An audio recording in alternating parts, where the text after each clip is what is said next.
हाँ चलो, लास्ट में अपन जो है वो कहाँ पे डिस्कशन कर रहे थे? क्वेश्चन कर रहे थे क्या? क्या क्वेश्चन था? अच्छा, मैग्नेटिक मोमेंट चल रहा था, याद आया। मैग्नेटिक मोमेंट अपना जो है वो चल रहा था, हमने स्टार्ट किया था और स्पिन मैग्नेटिक मोमेंट में हमने फॉर्मूला लिख लिया था, उसके बारे में बात कर ली थी और उस पे एक क्वेश्चन जो है वो हमने देख के छोड़ा था। आपने कर लिया आंसर? आंसर आ गया? कौन सा बिटिया? और तैयार है?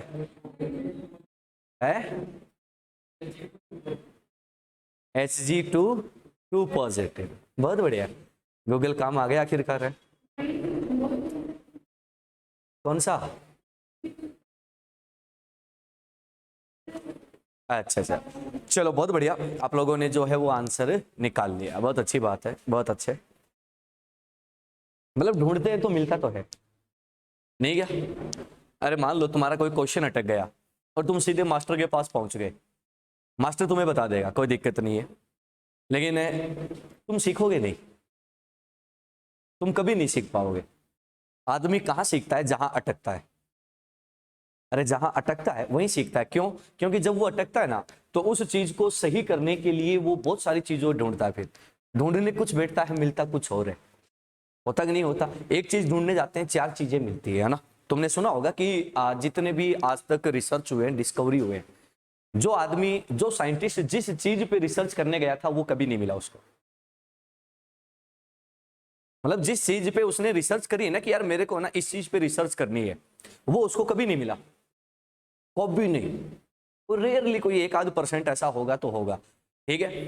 करने कुछ और गया था और रिजल्ट कुछ और का लेके आया, ये फैक्ट है। क्योंकि जितने भी डिस्कवरीज हुए हैं, जितने भी रिसर्च हुए हैं, सारे एक्सीडेंटल है, सारे के सारे क्या है? एक्सीडेंटल है। मैक्सिमम 99% एक्सीडेंटल है। मतलब आप ढूंढने गए थे एटम, आपको मिल कुछ और गया। आप ढूंढने गए इलेक्ट्रॉन की नेचर, आपको इलेक्ट्रॉन की नेचर का तो आइडिया नहीं लगा, आप लोग प्रोटॉन न्यूट्रॉन के बारे में डिस्कवरी कराए। ऐसा होता है। तो जब आप कहीं अटकते हो ना या कुछ करते हो, तो आप जो ढूंढ रहे हो तो वो तो मिलेगा ही मिलेगा, मिल भी सकता है, नहीं भी मिल सकता, दोनों बातें होती है, लेकिन उसके साथ ना चार चीजें एडिशनल मिलती है। इसलिए कभी भी क्वेश्चन अटके ना तो उसको ढूंढो, चाहे गूगल पे ढूंढो, गूगल पे सही नहीं तो गलत भी मिलेगा, दोनों चीजें मिलेगी, गूगल पे गलत और सही दोनों मिलते हैं, ठीक है। लेकिन जब वो सही गलत ढूंढोगे ना, बहुत कुछ सीख के आओगे वहां से। बुक में ढूंढोगे, अपने नोट्स में ढूंढोगे, पुराने नोट्स में ढूंढोगे, कहीं सीट में ढूंढोगे, कहीं पुराने पेपर ढूंढोगे कि यार वहां मैंने देखा था कभी, पुराने एग्जाम के पेपर ढूंढोगे, तो बहुत सारी चीजें जो है वो तुम सीख के आओगे। बात समझ में आ गई? तो हमेशा जो है वो काम इसी हिसाब से करो। अटक गए तो उसको ढूंढो, 5-7 दिन 10 दिन ढूंढो, फिर भी नहीं मिलता, ऐसा तो है ही नहीं कि मिलेगा नहीं, और मिल गया तो वो बहुत कुछ सिखा के जाएगा। चले आगे, चलो बात करते हैं सर किसकी, जो हमने लास्ट में क्वेश्चन दिया था, ठीक है। देखो सर, दो बातें होती है। पहली बात कि आपको जो क्वेश्चन मिला है उसमें आपको स्पिन मैग्नेटिक मोमेंट यानी कि नंबर ऑफ अनपेड इलेक्ट्रॉन ढूंढने हैं, सही बात है। अब नंबर ऑफ अनपेड इलेक्ट्रॉन ढूंढने के लिए है ना, आपके पास कई मेथड्स होते हैं, जिनमें से एक जो सबसे कॉमन मेथड है वो क्या है कि आप लोग जो है वो क्या लिखो बेटा? कॉन्फ़िगरेशन लिखो। कॉन्फ़िगरेशन लिख के उसके ऑर्बिटल बनाओ, और ऑर्बिटल बनाकर आप लोग क्या कर लो, उसमें number of unpaired electron count कर लो। क्लियर है? यही होता है तरीका। चलो तो पहले हम लोग इसी पॉइंट की बात करते हैं कि जो आप लोग करते हो उसी की बात करते हैं, फिर अपन बात करेंगे कि हम लोग डायरेक्ट उसको कैसे कर सकते हैं, ठीक है। तो चलिएगा बताइएगा, पहला ऑप्शन कौन सा था? Cu+ और Cu2+, है ना। चलो इनमें से एक एग्जांपल ले लेते हैं। देखो सर, दोनों के दोनों जो हैं वो क्या है? कॉपर के हैं। कॉपर क्या होता है? 29। इसका इलेक्ट्रॉनिक कॉन्फ़िगरेशन क्या होता है? आर्गन 18 और 3d10 4s1, यही होता है ना। चलो अपन ने ऐसा क्यों लिखा? क्योंकि सर ये इलेक्ट्रॉन फिल होने के बाद की बात है, इलेक्ट्रॉन फिल हो चुका है, तो अब जो 4s है वो कहां चला गया बच्चे? बाहर चला गया। अब 4s बाहर चला गया तो अब आउटर मोस्ट कौन है? 4s। क्लियर है? अब अपन क्या करेंगे यार, इलेक्ट्रॉन जब विड्रॉ करेंगे तो पहला नंबर किसका आएगा? 4s का ही आएगा। सही बात है इतनी। अब अपन क्या कहते हैं कि सर यहां से अगर इलेक्ट्रॉन निकालने हैं तो अपन सबसे पहले बात करते हैं किसकी? इनके ऑर्बिटल की। तो लीजिएगा सर, ये आपके ऑर्बिटल हैं, d के 5 ऑर्बिटल हैं, जिनमें 10 इलेक्ट्रॉन्स आप लोगों ने फिल कर रखे हैं, और ये कौन है सर? आप लोगों का ये कॉन्फ़िगरेशन किसका है? कॉपर का। अब मैंने सर इन दोनों को ही क्यों काम में लिया? क्योंकि जो डी होता है या मैं कह दूं कि डी ब्लॉक के जो एलिमेंट होते हैं उनमें जो पार्टिसिपेंट ऑर्बिटल या सबशेल्स होते हैं वो कौन से होते हैं, ns और n-1d ही होते हैं जो बॉन्डिंग में पार्टिसिपेट करते हैं। बात पहले पड़ गई। अब आ जाओ, अपन सबसे पहले बनाते हैं किसको बेटा, कॉपर 1+ को। अगर मैं यहां से कॉपर 1+ को बनाऊं तो इलेक्ट्रॉन मैं कहां से निकाल दूं रे, 4s से। 4s में कितना इलेक्ट्रॉन है, एक। अपन ने क्या कर दिया, यहां से निकाल दिया। और आप लोग क्या ऑब्टेन करोगे, तो आप लोगों के पास जो नया कॉन्फ़िगरेशन आएगा वो नया कॉन्फ़िगरेशन क्या आएगा, कुछ इस टाइप का आएगा। और s में कोई भी इलेक्ट्रॉन नहीं होगा और 3d में 10 इलेक्ट्रॉन है। बात सही है। कितने अनपेड इलेक्ट्रॉन तुम यहां पे ले पा रहे हो, 0। तो अपन क्या बोलेंगे कि सर यहां पर नंबर ऑफ अनपेड इलेक्ट्रॉन 0 है, इट मींस म्यू भी कितना आएगा, 0। सही है क्या, अरे यही आएगा पक्का। चलो, तो अपन ने कहा कि सर इसकी कहानी तो खत्म हो गई। अब देखो सर, अनपेड इलेक्ट्रॉन अब्सेंट है तो पैरामैग्नेट हो जाएगा या डायामैग्नेट, डायामैग्नेट। पहला केस तो आपके पास ये है। दूसरा केस, आपको कॉपर 2+ बनाना है तो ये कॉपर रहा, इसमें से एक इलेक्ट्रॉन और निकाल दो। अब देखो भैया, s आपका खाली हो चुका है, एक निकाल दिया। दूसरा कहां से निकलेगा, d से निकल गया। दूसरा डी से निकलेगा तो आपका जो कॉपर 2+ बनेगा वो कॉपर 2+ जो है वो अब क्या कंटेन करेगा, तो अपन क्या बोल देंगे कि सर डी में टोटल 9 इलेक्ट्रॉन्स क्या करेगा, वो कंटेन करेगा। और ये वाली कौन सी सिचुएशन है, तो अपन क्या बोलेंगे 4s। और ये वाली कौन सी सिचुएशन है, 3d। Condition clear. Number of unpaired electron तो आप क्या बोल दोगे, 1 है भैया। ये पेयर्ड पेयर्ड पेयर्ड अनपेयर्ड एक है तो अपन क्या बोल देंगे, म्यू कितना आएगा, √3। n इंटू n+2 का स्क्वायर रूट था, तो आप क्या बोल दोगे कि सर यहां पर ये पैरामैग्नेट आएगा या डायामैग्नेट। आप लोग ऐसे करते होगे, अरे ऐसे ही करते हो पक्का। चलो, एक तो ये सोल्यूशन होता है कि आप लोग क्या करो, सबके बारे में बात कर लो। हाँ, अगर मान लो कि आपका माइंड जो है वो ज्यादा सेट हो गया तो आप क्या कर सकते हो भाई, यहीं से डायरेक्ट जो है वो सोल्व करके देख सकते हो कि इसमें से इतना निकल गया, इसमें से इतना निकल गया, इतना निकल गया। बात पहले पड़ गई। आपके पास ये पहला तरीका होता है, ठीक है, सिंपल है, आराम से है। चलो, अब अपन बात करते हैं, इस मेथड को हम कभी यूज नहीं करेंगे, हम लोग जो है वो डायरेक्ट सॉल्व करेंगे। क्यों करेंगे, क्योंकि यार हमारे पास है ना कोई एक कॉन्फ़िगरेशन नहीं होता, हमारे पास कोई एक कॉन्फ़िगरेशन नहीं है, हमारे पास है ना सर कंप्लीट डी है। और डी में अगर आप लोग देखो ना तो सर 10 एलिमेंट तो एक पीरियड में है और 4 एलिमेंट क्या है, एक ग्रुप में है। टोटल मिला के 40 एलिमेंट्स आप लोगों के पास है। अब 40 एलिमेंट्स के लिए अगर हमें चर्चा करनी हो तो हम लोग ऐसे ऑर्बिटल बना बनाकर चेक नहीं कर सकते, क्योंकि एग्जाम में जो मैक्सिमम टाइम लिमिट होती है वो मुश्किल से 1 मिनट होती है। और इनऑर्गेनिक के क्वेश्चन को अगर 1 मिनट दे दिया तो हम लोग कभी क्वेश्चन को सोल्व नहीं कर पाएंगे। तो चलो अब बात करते हैं किसकी, जिस तरीके से हमें वो सोल्व करना है। देखना, क्योंकि यहाँ तो हमें ये चीजें बहुत आसान लगती है, लेकिन जब एग्जामिनेशन सेंटर में चले जाते हैं ना तो वहां पे हमें भागम भाग लगी रहती है, वहां पे हमें स्पीड लगी रहती है कि यार इसको निपटाओ, इसको निपटाओ, इसको निपटाओ, जल्दी से निपटाओ, जल्दी से खत्म करना है, ठीक है, प्रेशर एक्स्ट्रा रहता है। तो ध्यान से सुनना, हम क्या करेंगे। देखो सर, हम लोग सिर्फ 3D की बात करेंगे। 3D सीरीज अगर आपको पल्ले पड़ गया तो उसके नीचे वाले ऑटोमेटिकली आपको क्लियर हो जाएंगे।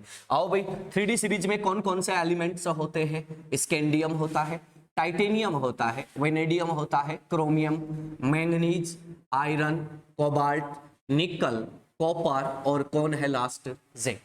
करेक्ट है क्या, ये आपके पास क्या है, एलिमेंट्स है। अब बात करते हैं इनके एटॉमिक नंबर की। इसका एटॉमिक नंबर कितना होता है, 21। इसका कितना है, 22। इसका 23। इसका कितना है, 24। इसका कितना है, 25। ये 26। ये 27, 28, 29 और 30। ये आपके एटॉमिक नंबर है जो आप लोगों को पहले से पता है, ठीक है। अब बात करते हैं किनकी, इनके कॉन्फ़िगरेशन कि इनका जो कॉन्फ़िगरेशन है वो क्या होता है। सबको पता है कि अगर तुम स्कैंडियम का कॉन्फ़िगरेशन लिखने जाओगे तो तुम्हारे पास स्कैंडियम का कॉन्फ़िगरेशन क्या आता है बेटा, आर्गन आता है और साथ में क्या आता है, 3d1 और 4s2, यही आता है क्या। मेरे को ना सर इनकी जरूरत नहीं है, मेरे को जरूरत है किसकी, इन दोनों। मेरे को जरूरत किसकी है, डी की और एस की। तो चलो मैं इसी को लिखता हूं और आप लोग देखना कि आप लोग क्या वहां से कोई कंक्लूजन निकाल पाते हो क्या। ध्यान से सुनना, इसकी मैं बात करता हूं, इसका कॉन्फ़िगरेशन आता है 3d1 और 4s2, यही आता है क्या, अरे यही आता है क्या, आगे पीछे लिख दो कोई फर्क नहीं पड़ना, बात समझ में आ गई। चलो यहां पे बात करते हैं, इसका कॉन्फ़िगरेशन आता है 4s2 3d2, सही है क्या। चलो इसका कॉन्फ़िगरेशन आता है मेरे बच्चे 4s2 3d3। इसका कॉन्फ़िगरेशन आता है 4s2 3d4, ठीक है। जानबूझकर गलत लिखा गया है, क्यों लिखा गया है अभी पल्ले पड़ जाएगा। 4s2 3d5, ये 4s2 3d6, ये 4s2 3d7, ये 4s2 3d8, 4s2 3d9 और ये कितना है बेटा 4s2 3d10। ये है। देखो सर यहां से जो है वो दो कॉन्फ़िगरेशन जानबूझकर मैंने गलत लिखे। क्यों लिखे हैं आप समझ जाओगे। एक काम करते हैं, एक बात बताओ कि अगर आप लोगों को डी को काम में लेना है, डी ब्लॉक के एलिमेंट को काम में लेना है, तो आप क्या किसको काम में लोगे, एन एस को और एन माइनस वन डी को, इसी को काम में लोगे। चलो एक काम करते हैं, इनके ना इलेक्ट्रॉन जो है उन पे एक बार नजर डालो। इसके एस में 2 है, डी में 1 है, यहां पर इसका एटॉमिक नंबर कितना है 21, सही है क्या। इसको देखो बेटा 2 2 है, ये कितना है 22, ये 2 3 है, ये कितना है 23, ये 2 4 है, कितना है 24, 2 5 25, 2 6 26, 2 7 27, 2 8 28, 2 9 29 और ये जो है लास्ट में इसका तो अलग ही रहता है मामला, तो इसको भूल भी सकते हो या तुम 2+1 करके भी कर सकते हो, कोई बड़ा मुद्दा नहीं है। बात पल्ले पड़ी है। मतलब इनके एस और डी में जो इलेक्ट्रॉन्स हैं सेम टू सेम डिजिट किसके हैं, इनके एटॉमिक नंबर के, करेक्ट है क्या। तो अगर मैं ये कह दूं कि मेरे को इनका कॉन्फ़िगरेशन नहीं पता, तो मैं इनका एटॉमिक नंबर तो ध्यान में रख सकता हूं जो मेरे को पहले से पता है। क्या एटॉमिक नंबर के अकॉर्डिंग जो है मैं इनका काम कर सकता हूं, क्या कर सकता हूं। अरे यस और नो। जैसे मेरे को कोई बोल दे कि आयरन, तो मैं क्या बोलूंगा, आयरन होता है कितना 26 होता है, तो आप लोग क्या बोल दोगे कि क्या बन जाएगा 4s2 3d6 बन गया क्या। चलो अब अपन कह रहे हैं कि सर बॉन्डिंग में पार्टिसिपेट करने वाले ऑर्बिटल्स और सबशेल्स कौन से हैं, यही हैं। तो एक काम करते हैं, मैं आपको यहां पे लेके चलता हूं बेटा n+s इलेक्ट्रॉन्स पर। किस पे लेके चलता हूं, n+s इलेक्ट्रॉन पर, क्योंकि यही पार्टिसिपेट करेंगे। भैया n+s के टोटल इलेक्ट्रॉन कितने हैं 3, इसके कितने हैं 4 5 6 7 8, एक मिनट 5 और 6 7 8 9 10 11 और ये कितने हैं 12, करेक्ट है क्या, सही है, एकदम सिंपल सा फिनोमिना है। चलो अब एक काम करते हैं, आप लोग जब इलेक्ट्रॉन निकालोगे तो सबसे पहले कौन सा उड़ जाएगा, एस वाला। मतलब इलेक्ट्रॉन अगर बचेगा तो किस में बचेगा, डी में बचेगा। इलेक्ट्रॉन अगर बचेगा तो किस में बचेगा, डी में, सिंपल सा फंडा है। तो अपन क्या बोलेंगे कि मान लो आपके पास अगर ये सिचुएशन है और आपको वो बोल दे कि सर एक काम करो, आयरन जो है उसका +2 बना दो, आयरन का क्या बना दो +2। सिंपल है, आप क्या करोगे, आयरन का एटॉमिक नंबर लिखोगे 26, लिख दिया, इन दोनों डिजिट का सम कर दो, इसमें जो इलेक्ट्रॉन्स हैं कितने हैं 8, सही है क्या। +2 लगा है, इट मींस कितने इलेक्ट्रॉन तुम विड्रॉ कर चुके हो 2। अब रिमेनिंग इलेक्ट्रॉन आप लोगों के पास कितने हैं 6, सही है क्या। अब देखो सर ये 6 इलेक्ट्रॉन किस में रहेंगे, तो तुम क्या बोलोगे, ऑब्वियसली डी में रहेंगे, एस के तो उड़ चुके हैं। तो आप लोग क्या करोगे, डी का सबशेल दिमाग में बना लो, मैं बोर्ड में बना देता हूं। डी में टोटल ऑर्बिटल कितने हैं 5 ऑर्बिटल्स हैं, तो आप लोग क्या बोल दोगे कि सर आप लोग एक एक इलेक्ट्रॉन भरते जाओ और इलेक्ट्रॉन को पेयर अप करना स्टार्ट कर दो। कितने अनपेड आपके पास बच चुके हैं, n = 4, मतलब ये जो है वो कैसा आ जाएगा, पैरा, सही है क्या, सिंपल है। अब तुम देखोगे कि तुम बोलोगे यार उतना ही टाइम तो इसमें लग रहा था। चलो और आगे बढ़ते हैं, अपन ने कहा कि सर हमने लिया कोबाल्ट 2+, कोबाल्ट का एटॉमिक नंबर कितना होता है, अरे सामने लिखा पड़ा है भाई 27, 7 + 2 9, 9 - 2 कितने हो गए 7 इलेक्ट्रॉन। 7 इलेक्ट्रॉन का मतलब आपके पास कॉन्फ़िगरेशन क्या है, D7 है, तो बिना ऑर्बिटल बनाए भी कर सकते हो। 5 6 7 कितने अनपढ़ बच गए बेटा 3, कितने अनपेड बच गए 3, बात पल्ले पड़ गई है। जैसे मान लो कि आपको बनाना था सर निकल +4, निकल का एटॉमिक नंबर कितना होता है 28, 8 और 2 10, 10 में से 4 उड़ा दो, कितने बच गए 6 का मतलब आपके पास अब कॉन्फ़िगरेशन क्या आ गया D6, 5 और 6 एक पेयर बन गया। 4 क्या है बेटा अनपेड है, तो n = कितना हो गया 4, मतलब ये भी कैसा है पैरा मैग्नेट। बात क्लियर है क्या। जैसे किसी बच्चे ने बोला कि सर Mn जो है वो +3 बना के दिखाओ, मैग्नीज का एटॉमिक नंबर कितना होता है 25, 5 + 2 7, 7 में से 3 उड़ा दो, कितने बच गए 4, अरे 4 वो कहां पे रहेंगे डी में, D4 का मतलब अनपेड इलेक्ट्रॉन कितने आ रहे हैं तेरे पास, आ रहा है क्या, अरे हाँ या ना, सिंपल है क्या।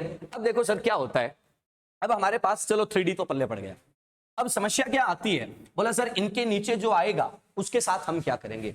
भैया कुछ नहीं करना, जैसा बिहेव ये शो कर रहे हैं वैसा का वैसा इनके ग्रुप के एलिमेंट भी क्या कर देंगे, शो कर देंगे। बात पल्ले पड़ गई। जैसे मैं आपसे कह दूं कि सर आप ना किसका बना दो बच्चों, आपने कहा कि सर हम तो प्लेटिनम का +4 बनाना चाहते हैं, प्लेटिनम का +4 बनाना चाहते हैं।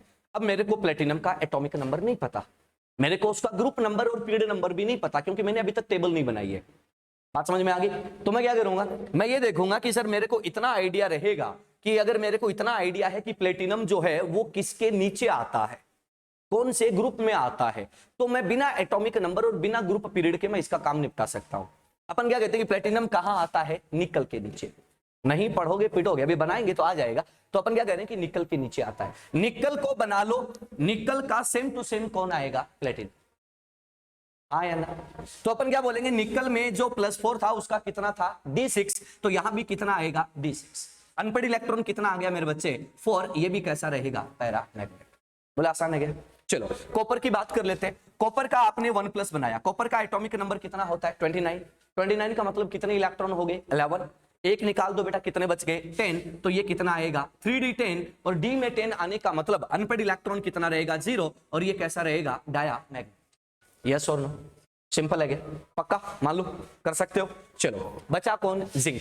देखो सर जिंक के लिए बहुत सिंपल काम है, जिंक का तो खेल ही अलग है। जिंक एक ही ऑक्सीडेशन स्टेट देता है 2+, क्यों देता है वो भी देखेंगे आगे चल के। 2+ दिया तो मेरे बच्चे एक बात बता कि जिंक का एटॉमिक नंबर जो है वो तुम्हारे सामने है, और सबको पता है जिंक फुलफिल्ड रहता है। फुलफिल्ड है तो 2 उड़ा दो, तो क्या बचेगा बेटा, 3D10 और n = 0, कैसा आ जाएगा, डाया। बोलो सिंपल है क्या? कोई भी स्पीशी आपको मिले, कोई भी डी ब्लॉक का, आप लोग इसी मेथड पे चलो, आपका क्वेश्चन जो है वो बहुत इजी वे में क्या हो जाएगा, कंप्लीट हो जाएगा। बोलो कर पाओगे आराम से? अरे हाँ यार, तो चलो इसको बनाओ, और तुम्हारे पास जो स्पीसी हैं उन पर इसको अप्लाई करके देख लो कि आपने जो रिजल्ट बनाया है और इससे जो रिजल्ट आ रहा है, क्या दोनों सेम आ रहे हैं या उनमें कोई चेंज आ रहा है। फटाफट चेक कर लो।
चर्चा करते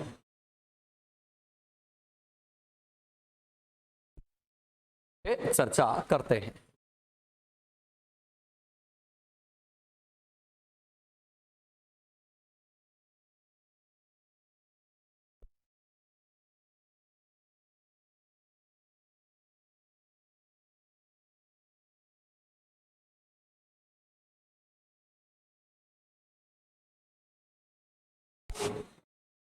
हाँ, फोर्थ ओनली कैल्शियम। एमजीबी आ रहा है क्या? सोच लो, एमजी आ रहा है, चलो ठीक है। जिंक और निकल नहीं आ रहे क्या? नहीं आ रहे क्या? अरे बाप रे, नहीं आ रहे, कोई बात नहीं, जिंक नहीं आएगा, बाकी सब है पक्का। चलो देखो बात करते हैं। सबसे पहले कैल्शियम की तो बात अपनी हो रखी है, चलो पहले मैग्नीशियम जिंक से स्टार्ट कर लेते हैं, भाड़ में जाए, एक एक की बात कर लेते हैं। एटॉमिक नंबर कितना होता है? 30। सही बात है। देखो बेटा, देखे इधर, देखे सारे लोग, इसका कॉन्फ़िगरेशन लिखता हूं जैसे छोटे छोटे बच्चे लिखते हैं, 1s2 2s2 2p6 3s2 3p6। अब देखो आपबो के हिसाब से इलेक्ट्रॉन जाना चाहिए किसमें? 4s में। आपबो के अकॉर्डिंग इलेक्ट्रॉन किसमें जाना चाहिए? 4s में। सही बात है।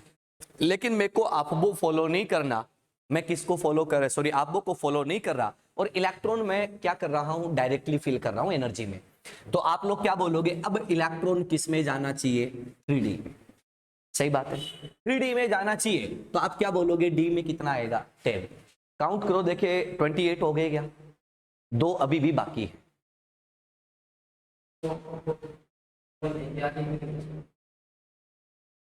एक मिनट, क्या कह रहे हो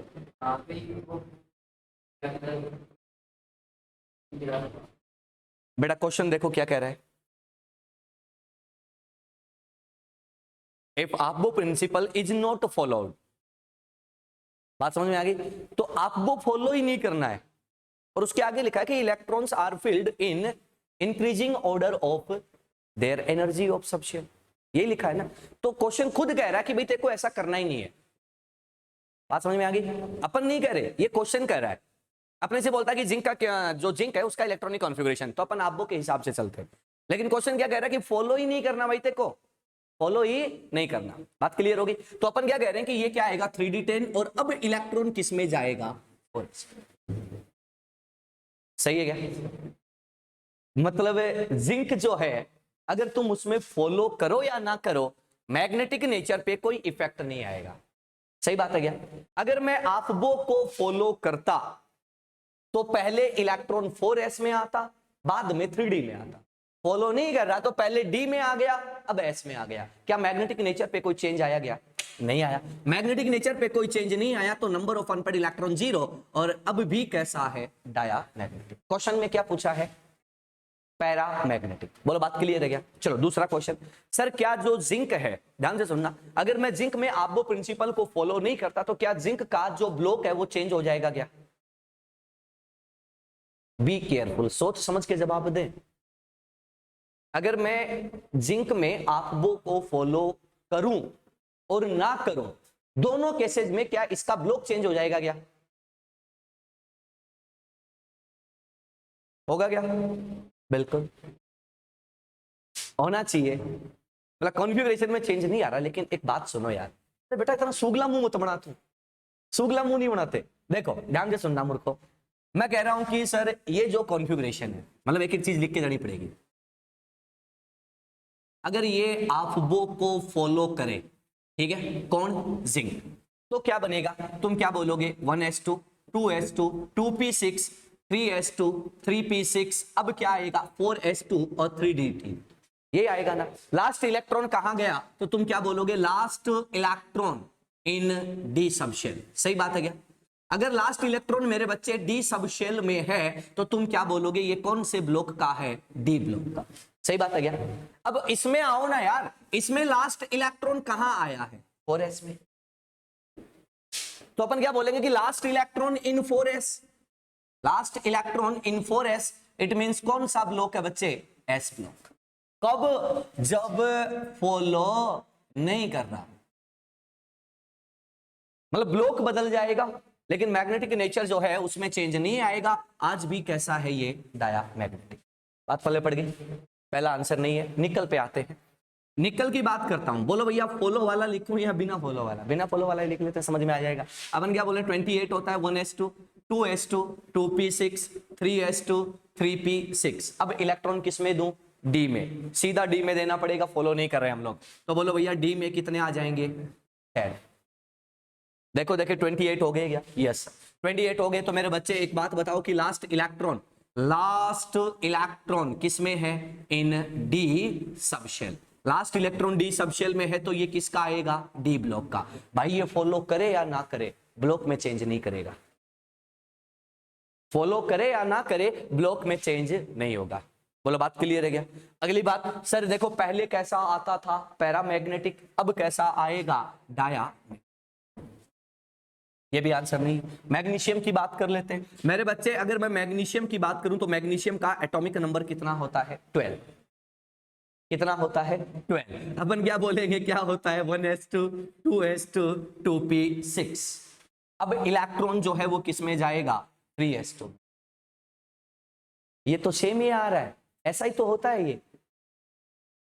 अरे मैग्नीशियम ऐसा ही होता है क्या? एटॉमिक नंबर 12 ही होता है मैग्नीशियम का शायद, मेरे हिसाब से। 3p में क्यों जाएगा? है आबो का वॉयलेशन हो रहा है, बहुत बढ़िया। आबो का वॉयलेशन होता है तो आबो कहां वॉयलेट करता है? बताना। देखे क्वेश्चन पूरा पढ़ियो एक बार बेटा। Increasing order of their energies. सही बात है। आबो में प्रॉब्लम आती है कि 4s और 3d में। भाई शेल नंबर के हिसाब से 4s बाहर होना चाहिए और 3d अंदर होना चाहिए, ये हमारी एक्सपेक्टेशन है। सही बात है क्या? रियल में क्या होता है? 3d बाहर होता है, 4s अंदर होता है एनर्जी में। सही है क्या? ये है आफबो। तो आफबो तो यहां पर अगर हम ऐसा नहीं कर पाए तो वो लेट होगा ना भाई। यहां पे तो वो कह रहा है कि एनर्जी के इंक्रीजिंग ऑर्डर में भरते जाओ बस तुम, बस आफबो को फॉलो नहीं करना, बाकी एनर्जी चिपका दो तुम। तो पी में क्यों जाएगा बेटा? समझ गए? हाँ या ना? तो अपन क्या कह रहे हैं कि सर अगर ये फॉलो करे या ना करे, लास्ट इलेक्ट्रॉन किस में है? एस सबशेल में। अगर लास्ट इलेक्ट्रॉन एस सबशेल में है तो ये कौन से ब्लॉक का होगा? एस ब्लॉक का। अगर एस ब्लॉक का होगा तो तुम क्या बोलोगे? आज भी कैसा होगा? डायामैग्नेटिक। सही है क्या? आगे बढ़ते हैं कैल्शियम पर। कैल्शियम को तो तुमने अभी अभी निपटाया है। कैल्शियम को निपटाया है तो अपन क्या बोलेंगे? 1s2 2s2 2p6 3s2 3p6 3d2। ये हो गया वॉयलेशन। बात पहले पड़ गई। हाँ हाँ, नहीं कर सकते।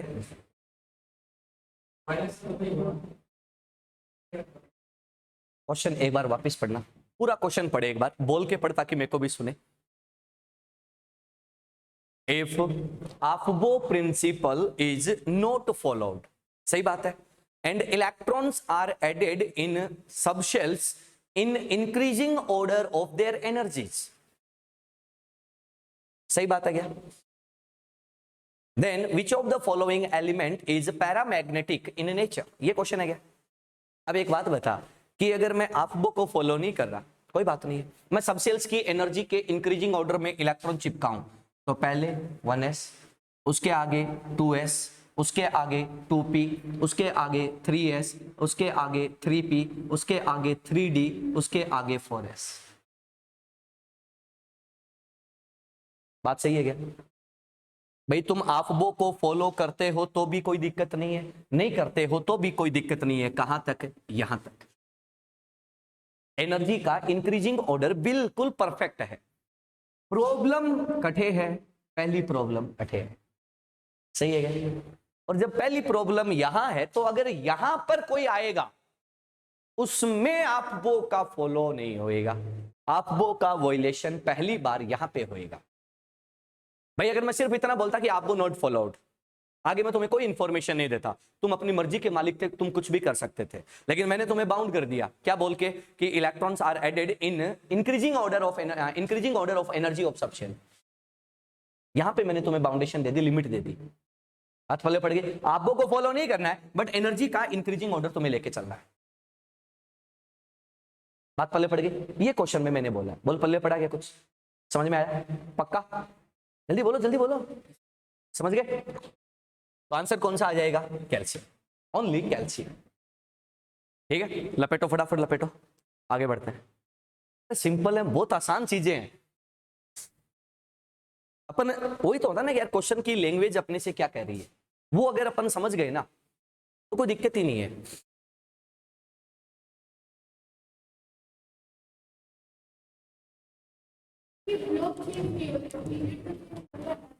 पीरियड नहीं बेटा, ब्लॉक, हमने ब्लॉक वर्ड यूज किया है ना।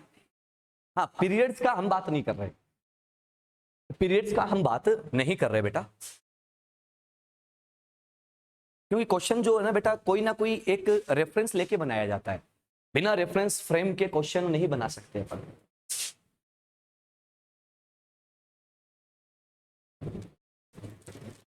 क्योंकि अगर आप बिना फ्रेम के क्वेश्चन बनाओगे ना, बिना रेफरेंस के क्वेश्चन बनाओगे, तो उसको समझने वाले अपने अपने तरीके से समझेंगे।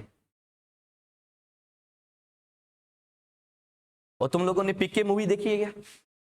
पीके मूवी देखी है तो उसमें वो जो आमिर खान है अनुष्का के साथ जब जेल में बैठा होता है, देखा क्या? वो जेल में बैठा होता है तो वो कहता है कि बोलो धरती पे लोगों की ना जो मतलब एक शब्द है उसके 1000 मीनिंग निकलते हैं। बताता ना वो क्या बोलता है, जैसे कोई बोले अच्छा इसका मतलब वो आश्चर्यचकित हुआ है, अच्छा मतलब वो खुश हुआ है, मतलब वो उसको क्या हुआ, अच्छा, मतलब आपके जो एक्सप्रेशन है अब आप उसको कैसे बोलते हो उस पर डिपेंड करता है। जैसे मान लो कि मैं कोई सवाल करवा रहा हूं, कोई बात बता रहा हूं, ठीक है, और तुम लोग अचानक से बोलो सूर्य कैसे हुआ, ठीक है, तो दूसरा तुम बोलो सर ये कैसे हुआ, थोड़ा सा बता दो, सर ये वापस बताओ क्या हुआ है।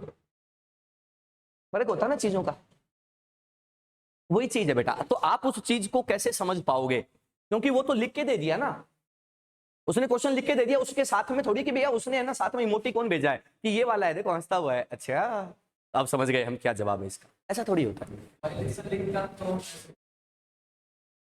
बेटा। वायलेशन लिखने पे तो सारा बिगड़ जाएगा ना भाई। आपको मैंने ना कॉन्फ़िगरेशन दिया, कॉन्फ़िगरेशन नहीं दिया, मैंने सिर्फ आपको एलिमेंट दिया और मैं एलिमेंट देके बोल देता वायलेशन, वायलेशन, तो आप क्या समझते? आप तो कुछ भी लिख सकते हो वहां पे। लेकिन अगर मैं आपको कॉन्फ़िगरेशन दे दूं और उसके साथ बोल दूं कहां पे वायलेशन हुआ है, तुम आइडेंटिफाई कर सकते हो। मैं तुम्हें बोल दूं कि सर वायलेशन है बट एनर्जी का इंक्रीजिंग ऑर्डर फॉलो कर रहा है, अपने को कहीं पे तो रुकना पड़ेगा ना। अगर अपन रुकेंगे नहीं तो अपन क्वेश्चन कैसे करेंगे?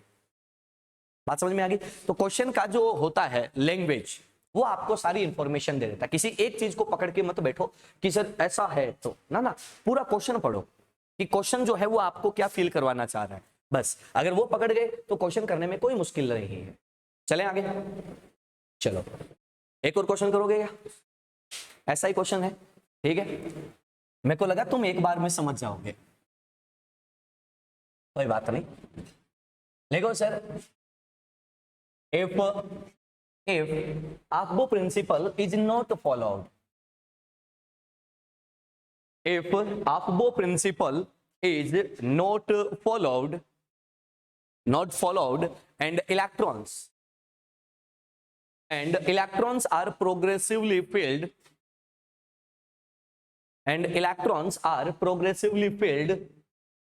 in increasing energy of subshell, then which of the following element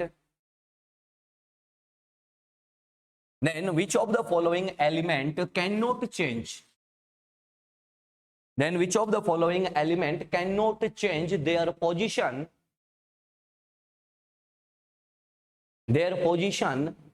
in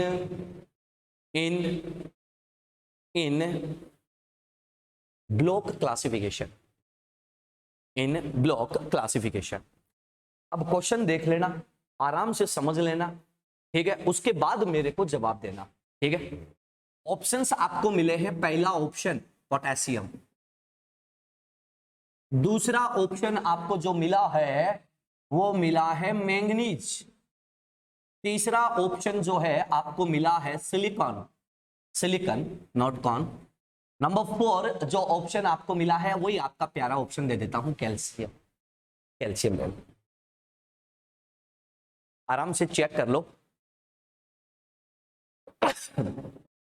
तुम क्वेश्चन जो है ना, देखो ध्यान से सुनना, हमेशा जिंदगी में एक चीज याद रखना कि क्वेश्चन को फील करो, क्वेश्चन को फील करो, जो सवाल पूछने वाला है उसको उस वे में सोचो कि अगर तुम होते तो इस सवाल को देते तो तुम क्या सोच के देते। कहते हैं ना कि सवाल करने वाला हमेशा सीखता है, वो यही होता बेटा।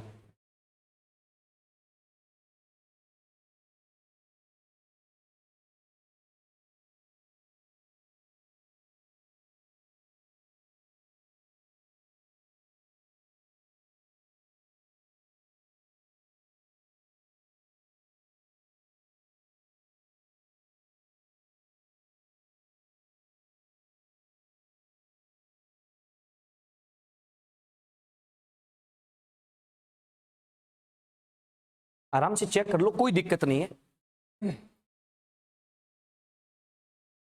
जनरल इनऑर्गेनिक केमिस्ट्री यही होता है बेटा कि जनरल बातें जो हैं वो आपको आनी चाहिए, कोई बड़ा मुश्किल काम नहीं है, कोशिश करो, जवाब आएगा।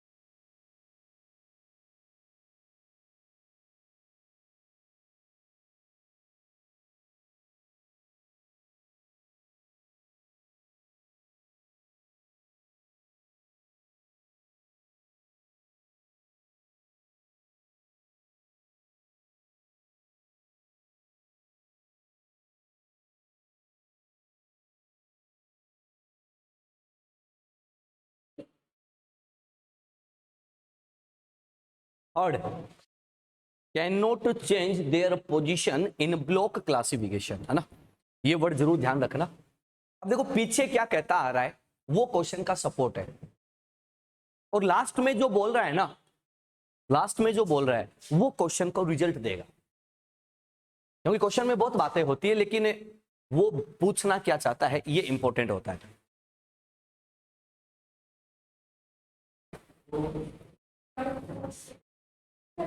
सेकंड, थर्ड, फोर्थ,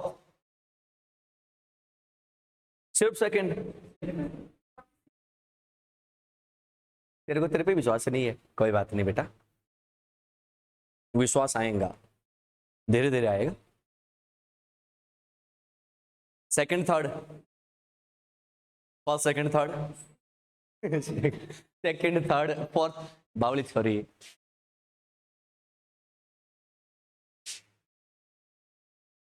इसको बचपन में टिक्के नहीं लगवाए थे क्या बेटा? छोटे बच्चे को टिक्के लगाते हैं ना, अरे गवर्नमेंट हॉस्पिटल में फ्री टिक्के लगते हैं, 3 महीने का बच्चा होता है, फिर 6 महीने का, फिर 9 महीने का, फिर 12 महीने का, 1.5 साल का, ऐसे करके ना 10-12 टिक्के लगते हैं बेटा। कोई एक तो रह गया था क्या? बावली छोरी। चलो चलो आज बात करते हैं। अरे बहुत सिंपल है यार, देखो देखो सबसे पहले अपने को जो आता है अपन वो लिख लेते हैं, उसके बाद जो उसने पूछा है वो लिख लेते हैं। वैसे लिखना तो मैं दोनों नहीं चाहता, लेकिन दोनों की बात कर लेते हैं, ठीक है। सबसे पहले जब ये फॉलो करे तो क्या बनेगा बेटा? 1s2 2s2 2p6 3s2 3p6, इसका एटॉमिक नंबर होता है कितना? 90। सही बात है। अगर ये फॉलो करता जाएगा, फॉलो करता जाएगा तो इलेक्ट्रॉन किस में जाएगा बेटा? 4s1 में। सही बात है क्या? ये कौन सा कॉन्फ़िगरेशन है जब ये आंखों को फॉलो कर रहा है? एम आई राइट? सही है। चलो दूसरी बात करता हूं बेटा, अगर ये फॉलो नहीं करता, डोंट फॉलो, डोंट फॉलो, तो ये क्या बनाएगा बेटा? 1s2 2s2 2p6 3s2 3p6। अगर ये फॉलो नहीं करे इसको, आफबो को, और इलेक्ट्रॉन सबसेल की एनर्जी के इंक्रीजिंग ऑर्डर में चिपकाओगे तो बेटा अब इलेक्ट्रॉन किस में जाएगा, डी में। सही बात है क्या? इसमें देखो लास्ट इलेक्ट्रॉन यो रहा, कौन सा ब्लॉक है बेटा, एस ब्लॉक। इसमें लास्ट इलेक्ट्रॉन यो रहा, कौन सा ब्लॉक है बेटा, डी ब्लॉक। करेक्ट है क्या? मतलब पोटेशियम अपनी पोजीशन को चेंज कर चुका है और इसने क्या पूछा, कैन नॉट चेंज। सही बात है, ये आंसर नहीं। मैंगनीज पर बात करता हूं, मैंगनीज का एटॉमिक नंबर होता है 25। सबसे पहले मैं बात करता हूं कि जब ये फॉलो करता है तो क्या बनाता है, 1s2 2s2 2p6 3s2 3p6 4s2 3d5। Last electron in d subshell, it means कौन सा ब्लॉक है, डी ब्लॉक। सही बात है बेटा। अगर ये फॉलो ना करे, अगर ये फॉलो ना करे तो बेटा अपन क्या बोल देंगे कि ये क्या बना देगा, 1s2 2s2 2p6 3s2 3p6। Now electron जो है वो s में नहीं, किस में जाएगा, d में, और d में जाएगा तो d में कितने आएंगे, 7 आएंगे। तो मेरे बच्चे तुम क्या बोलोगे कि ये कौन सा ब्लॉक हो जाएगा, डी ब्लॉक। अगर ये फॉलो करता है तो भी डी ब्लॉक, नहीं करता है तो भी डी ब्लॉक। इट मींस ये अपनी पोजीशन किस में, ब्लॉक क्लासिफिकेशन में। मैंने ये नहीं बोला कि ग्रुप चेंज किया या नहीं किया, मैंने ये नहीं बोला कि सर उसने अपना पीरियड चेंज किया या नहीं किया, मैंने क्या बोला, ब्लॉक क्लासिफिकेशन। और ब्लॉक क्लासिफिकेशन क्या होता है, s block, p block, d block, a block. बात पल्ले पड़ गई, यस और नो। क्वेश्चन क्या कहना चाहता है, that's the important point. Silicon की बात करते हैं। सिलिकॉन का एटॉमिक नंबर, कार्बन के नीचे आता है सिलिकॉन, सिलिकॉन का एटॉमिक नंबर कितना होता है, 14। सही बात है क्या? अगर ये 14 वाला फॉलो करे, अगर 14 वाला फॉलो करे तो क्या बनाएगा, 1s2 2s2 2p6 3s2 3p4। Follow करता है तो ये बनाता है। मेरे बच्चे मैंने कहा कि मान लो कि ये फॉलो नहीं कर रहा, कोई बात नहीं, डोंट फॉलो, नहीं करेगा तो क्या बनाएगा, 1s2 2s2 2p6 3s2 3p4। Problem तो कब आती है, जब 3d और 4s आते हैं तब प्रॉब्लम आती है। अगर ये फॉलो करता है तो भी p ब्लॉक और नहीं करता है तो भी p ब्लॉक। दोनों केसेस में ये कैसा है, p ब्लॉक। तो answer will be third also. Calcium का तो तुम जानते ही हो, कैल्शियम तो मैं 10 बार पढ़ा चुका हूं आज की एक क्लास में। सर अगर ये फॉलो करता है तो कौन सा होता है, एस ब्लॉक, और अगर ये फॉलो नहीं करता तो कौन सा ब्लॉक आ रहा था बार बार, डी ब्लॉक। तो आई होप आंसर आपको मिल गया होगा। अब ठीक है बेटा, डी कैल्शियम वाला मैं 4 बार बता चुका हूं, कोई बात नहीं, सिंपल है रे, बहुत सिंपल है भाई, बहुत सिंपल है।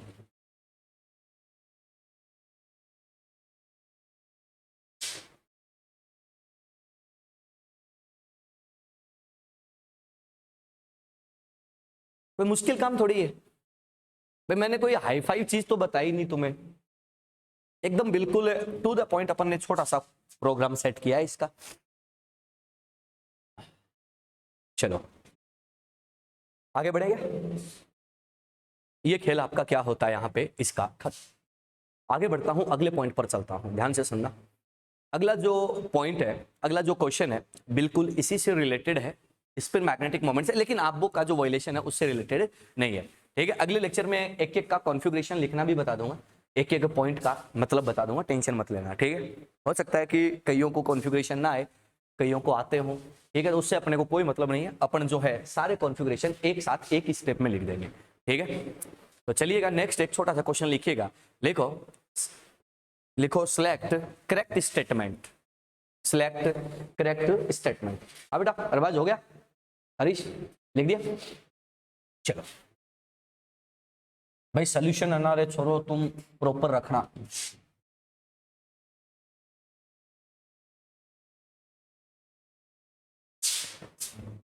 क्या कि ये चीजें अगर तुम्हारे प्रैक्टिस में आ गई ना, तो प्रैक्टिस में आने का बेनिफिट क्या होता है कि आप ना बिना पेन चलाए क्वेश्चन कर सकते हो, बिना पेन चलाए क्वेश्चन कर सकते हो, क्योंकि फिर ऑटोमेटिकली है ना नई चीजें बिल्डअप होती जाती है। ठीक है, चलो विच of the following statement is, sorry क्या बोला, सिलेक्ट करेक्ट स्टेटमेंट है ना, करेक्ट स्टेटमेंट आपको सिलेक्ट करना है। ऑप्शन नंबर 1 पहला स्टेटमेंट देखो, alkali metals, you know alkali metal, हाँ, alkali metals are paramagnetic in nature. alkali metals are paramagnetic in nature. Second option, salts of alkali metals are diamagnetic in nature.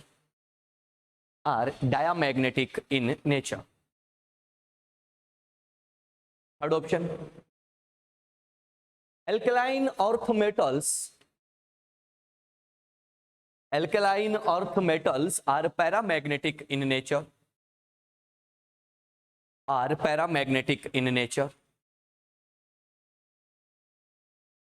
Fourth option, लिखो, both alkaline earth metals and their salts are diamagnetic in nature.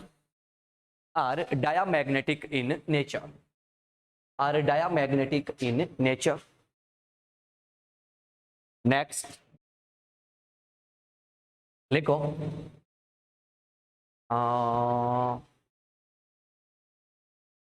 Oxygen gas और bracket में लिख देना बेटा O2. Oxygen gas bracket में लिख देना O2 is paramagnetic in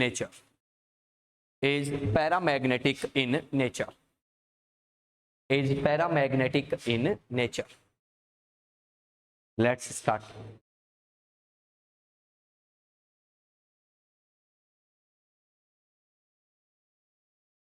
हाँ बेटा, फर्स्ट, फोर्थ, फिफ्थ. ओके, हाँ बेटा, लास्ट वाला सही है, ठीक है.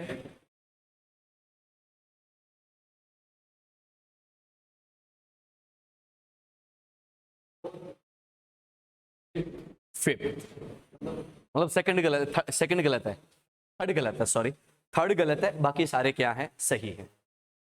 थर्ड गलत है, बाकी सारे क्या हैं, सही है. ठीक है, चलो बहुत बढ़िया.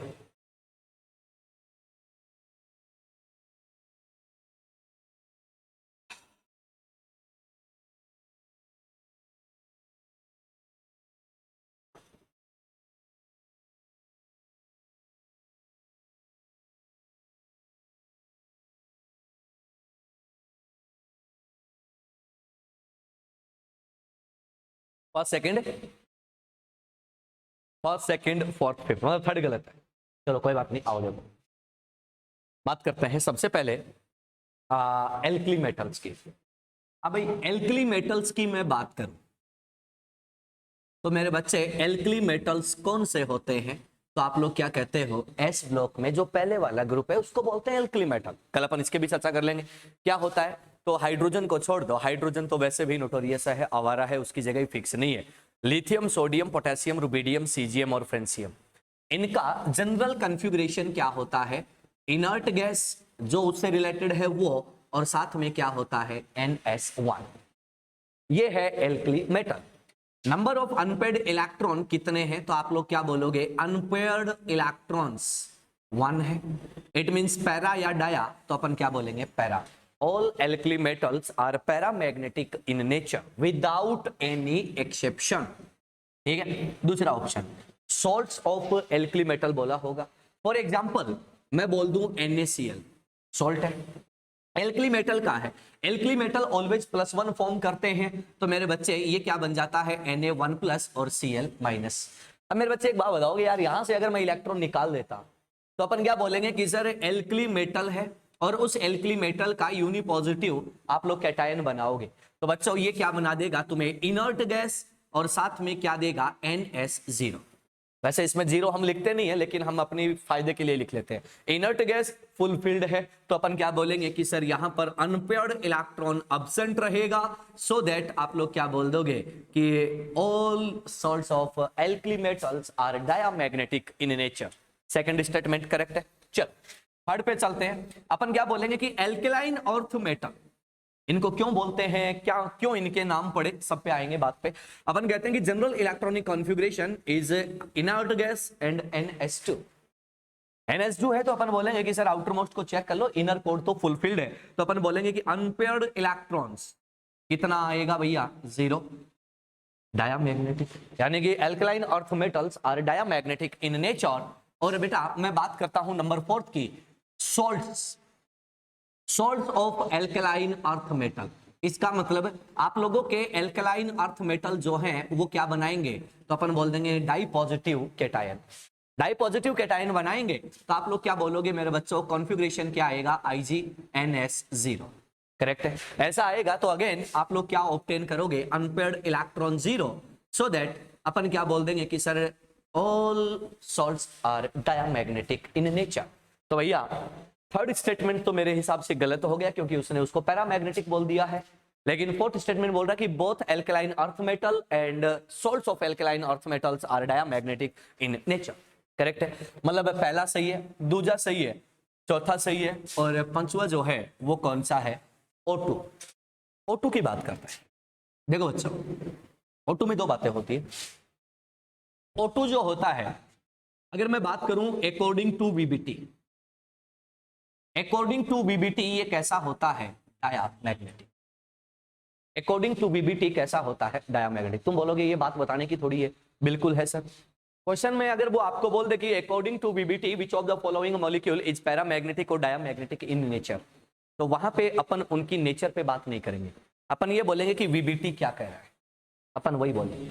बात क्लियर है। बट मैं जब बात आता हूं किसकी, MOT की, according to molecular orbital theory MOT क्या कहता है कि सर ये क्या होता है, पैरामैग्नेटिक। यहां पर अनपेयर्ड इलेक्ट्रॉन होता है 0, बट यहां पर अनपेयर्ड इलेक्ट्रॉन होते हैं 2। कैसे होते हैं उनकी चर्चा हम लोग करेंगे, बात पहले पड़ेगी। अब सुनना, अगर वो आपको बोल दे कि VBT नहीं बोला, वो आपको बोल दे कि सर थियोरेटिकली